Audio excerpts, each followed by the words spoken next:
In 2018, an 18-year-old woman in New York testified that 2 officers raped her in their police van after arresting her. The officers claimed she had consented, and prosecutors subsequently dropped the sexual assault charges.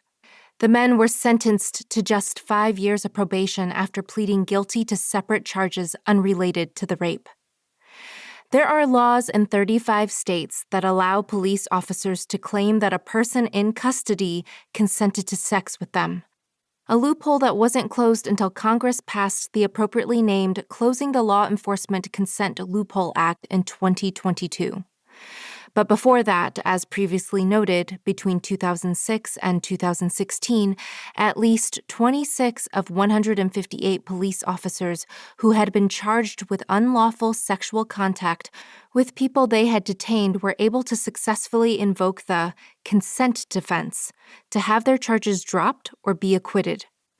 Thanks in large part to the Violence Against Women Act, supposedly the definitive federal law to address sexual and domestic violence, passed in 1994, cops have been tasked and culturally entrusted with the role of protecting women and abuse victims. The damage of this to victims, particularly poor, non-white, queer, or non-citizen victims, is immeasurable. In January 2021, a Louisiana woman working with local police entered a drug house wearing a hidden microphone and camera to help police gather information about the dealer. Once inside, the Associated Press reported that the woman's police handlers essentially abandoned her, allowing the dealer to rape her twice as he threatened to put her in the hospital. Police were able to use the intel gathered by the woman to arrest the drug dealer on charges of second-degree rape, false imprisonment, and distribution of meth. But weeks after the sting, they arrested the woman who had been their informant and charged her with possession of drug paraphernalia after she had been raped while successfully helping them build a case against a drug dealer. In defense of the incident, an officer who helped lead the operation told the AP, "We've always done it this way. She was an addict, and we just used her as an informant like we've done a million times before." One local official who saw footage of the assaults described it as one of the worst depictions of sexual abuse I have ever seen. The operation itself is a jarring display of incompetence that resulted in a woman being raped, while officers' flippant language shrugs the woman off as an addict.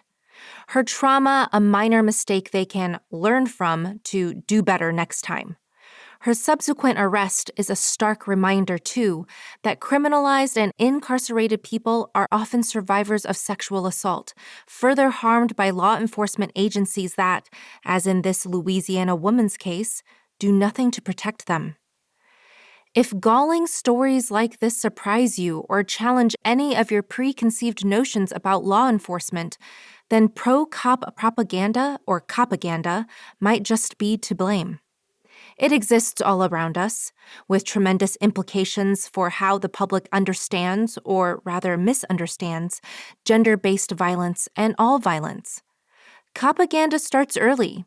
Think children's shows like Paw Patrol, growing up on dramas like Law and Order, SVU, and Castle, even iconic comedies like Brooklyn Nine-Nine. I'm one of the many Americans who was socialized to see law enforcement and the court system as being decisively, nobly on our side, the be-all and end-all for justice and community safety.